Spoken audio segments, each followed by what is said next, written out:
Forget the fancy restaurants and expensive activities. Join me as I share with you some of my favorite tips for entertaining guests on a budget.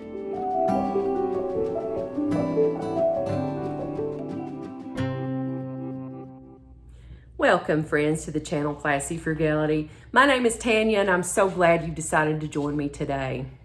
Now, Prentice and I don't entertain people in our home very frequently. We do stay quite busy. We both work full-time jobs. We both attend church on Wednesday nights and then on Sundays as well. A lot of times we have other things to take care of, like grocery shopping and bill paying and laundry, all that good stuff on the weekend. So there's just not a whole lot of time left. But on those occasions that we do, we want to give guests good food, we want to give them a nice experience, and we want to save money in the process. On today's video, that's exactly what I'm going to tell you how to do. We're going to talk about saving money, but still being able to entertain guests. So I have some tips here, and we're going to talk about that. And at the end of the video, I'm going to show you how to make my delicious homemade peach cobbler. All right, number one, so plan it in advance if possible. And this is really a good tip for pretty much anything. Plan in advance. It never hurts to be prepared. It's always important, especially if you're on a budget. And really, there again, when are we not on a budget, right? I'm always looking to save money, no matter what the situation, whether I'm planning for something or not. If it's a planned event, instead of drop-in guests, then try to get started as early as you possibly can. Prioritize your guest list in order to keep it manageable. Think about how many people that you can accommodate, both comfortably in your home as well as within your budget comfortably. Plan a simple menu, come up with budget-friendly options, nothing too extravagant or over the top like steak for everybody. Pick ingredients that go like on sale or deals as they become available. We're getting close to 4th of July right now. So as I was at the store today, I noticed that they're having sales on hot dogs. So, you could plan a get together around that. You could plan a cookout. You could have hot dogs.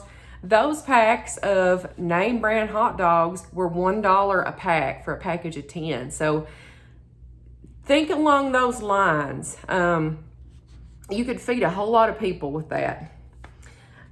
Start purchasing things, early in advance. You can always freeze things like that. And then the closer you get to the time of the actual event, you can get the more perishable items. Number two, prepare delicious appetizers and dishes with inexpensive and seasonal ingredients. You've heard me talk about this. Seasonal ingredients. Pick fruits and vegetables that are in season. It's like if you tried to go fix strawberry shortcake in the middle of wintertime, you know that those strawberries are going to cost you probably double what they would during their peak season. Try to think of appetizers and main courses using affordable ingredients. Pasta salad is a big one that comes to my mind.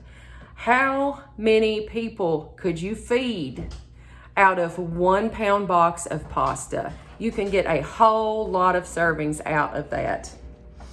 Think of crowd-pleasing recipes too that are easy to prepare and budget-friendly.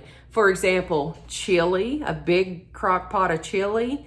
You can make that for just a few dollars and you can serve a whole lot of people.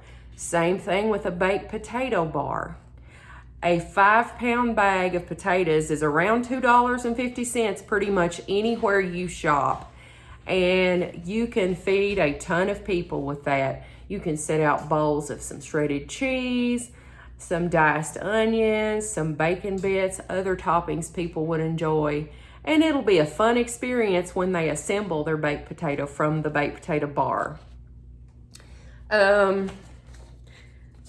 So speaking of seasonal produce, think along the lines of your products that are cheaper pretty much all the time.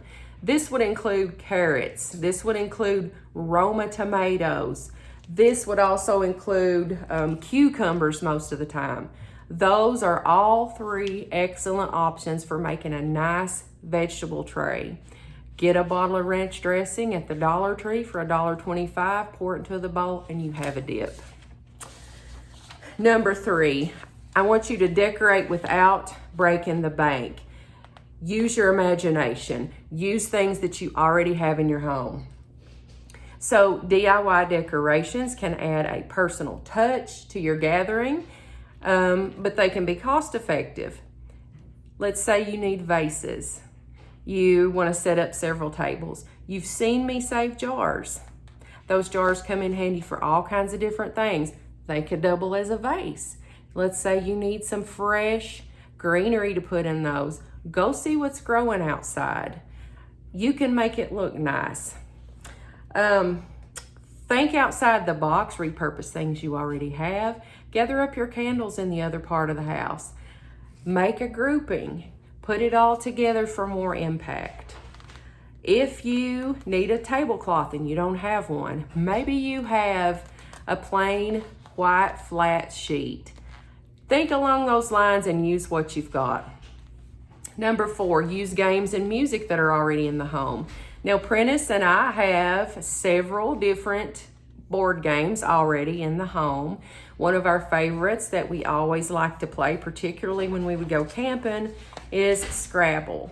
He also enjoys playing chess. I don't know how to play chess, but he loves to play chess. He has that at the house here. And we like to play checkers. We have all kinds of different board games. Plenty of options available should we have guests.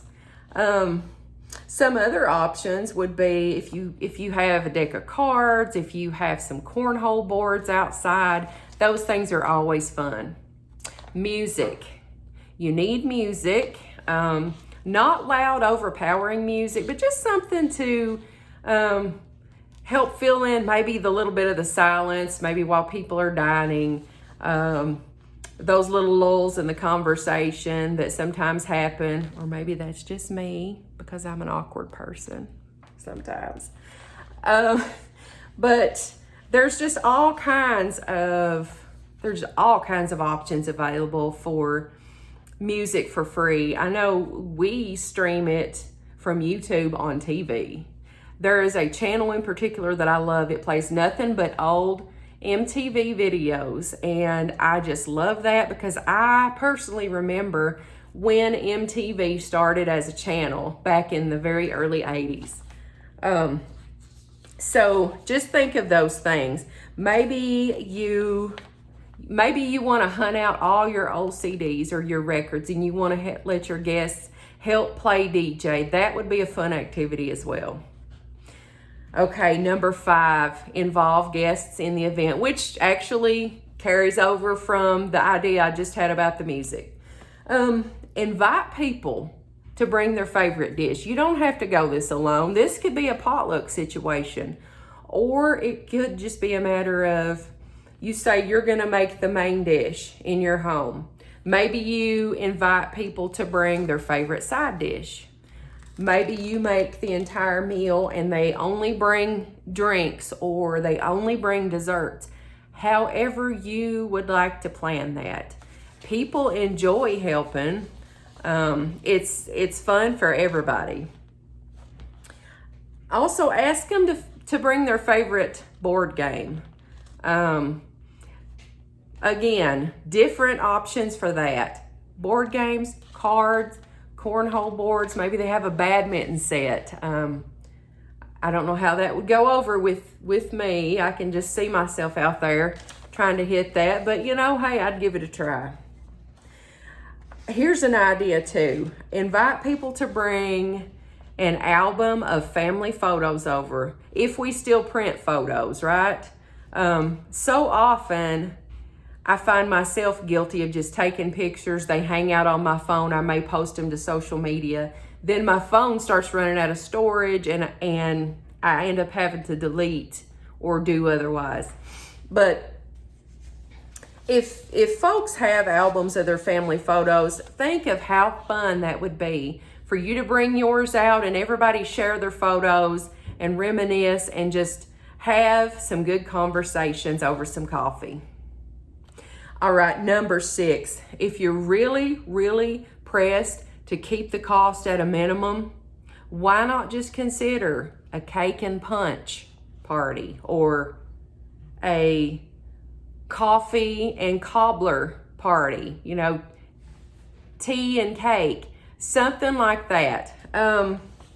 Consider limiting the event and let the guests know ahead of time that you're not going to be preparing an actual meal. That way they can prepare in advance, they can eat a meal before they come, or plan accordingly. The key to that is just communication. You know, cake mixes, store-bought cake mixes are very inexpensive. They're usually around $1, $1.50, something like that. You could get something like that, gallons of citrus punch, whatever. Those are pretty cheap as well still. I always have ingredients on hand for coffee. I always have coffee and I always have tea. Really don't want to go without those. And a sweet treat like a cobbler or hand pies or something would be good to go with that.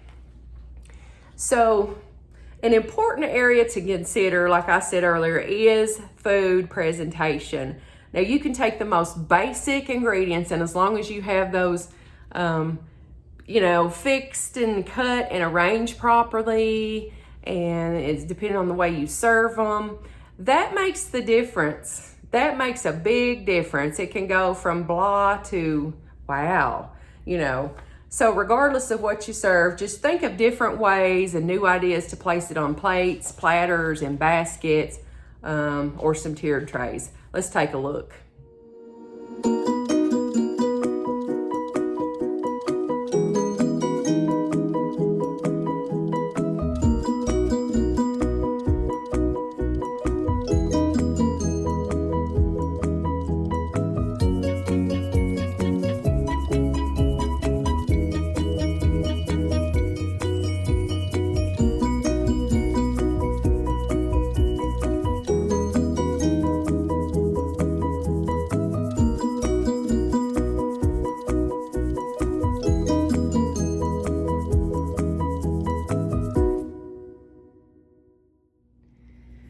I have stepped over into the kitchen.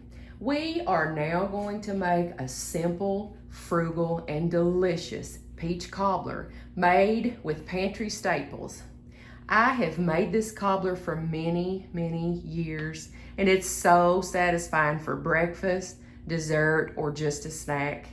It brings back such nostalgic memories from my childhood every time I make it. Now, I have heard this cobbler referred to as several different things. I always just called it peach cobbler. I've heard it called cup of cobbler. I have heard it called, here recently, Dolly Parton cobbler. But nonetheless, I call it delicious. Now, one of the things that I always use to make my cobbler is a skillet, an iron skillet. So it's very, very simple. You probably have the ingredients in your pantry right now to make this. We need 1 stick of butter or margarine. I have already melted that in my iron skillet. I have already preheated my oven to 350 degrees, and I've already measured out my ingredients. I have 1 cup of flour, self-rising, 1 cup of white sugar, 1 cup of milk. I'm using 2% milk. You can use whatever milk you have. I've never tried making this with water, but I wouldn't be surprised if it didn't turn out just as delicious. Now, you see that I have individual cups of yellow cling diced peaches. That's because I had run into Dollar Tree to get a can of peaches. They didn't have any. This is what they had, so this is what I got. So let's get started. Here is my 1 cup of sugar inside my mixing bowl. I'm gonna go ahead and add to that my cup of flour. I'm just gonna sift these dry ingredients together a little bit first.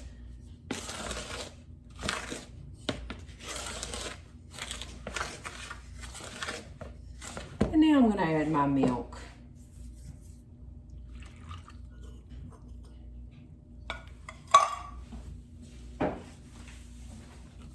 Just mix this well.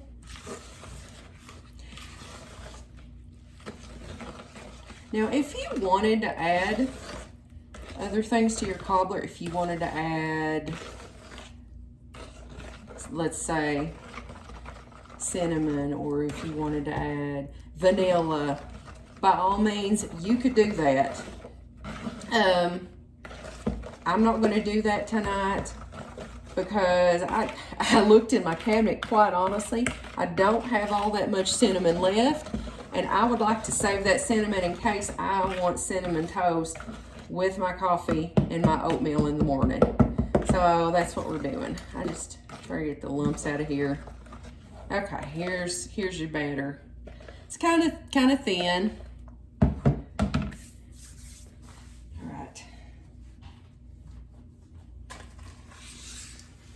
I'm just gonna pour that right into this skillet over here.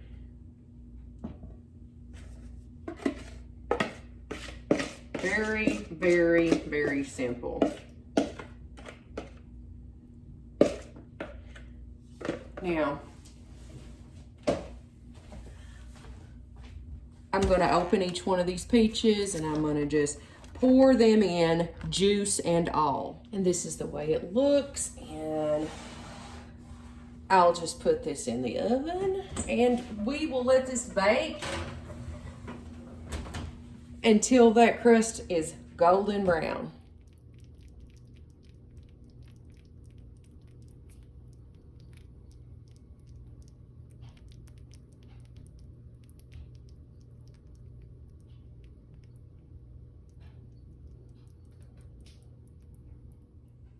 Oh my goodness. This kitchen smells wonderful. As a matter of fact, the whole house smells wonderful. It turned out beautiful. I hope you have enjoyed this video. If you have liked the video, if you would give me a big thumbs up. That helps the algorithm. It helps you to see the videos that you want to see. Also, if you have not subscribed to the channel Classy Frugality, if you would just hit that subscribe button down in the corner, I would greatly appreciate it. Now I'm going to wait a little bit for this peach cobbler to cool off, and then I'm going to have a big piece. I'll leave a link to that recipe, or I won't leave a link. There's no link. I will write out the recipe down in the description box below. That way you can make your own. Until I see you again, I hope you have a blessed day.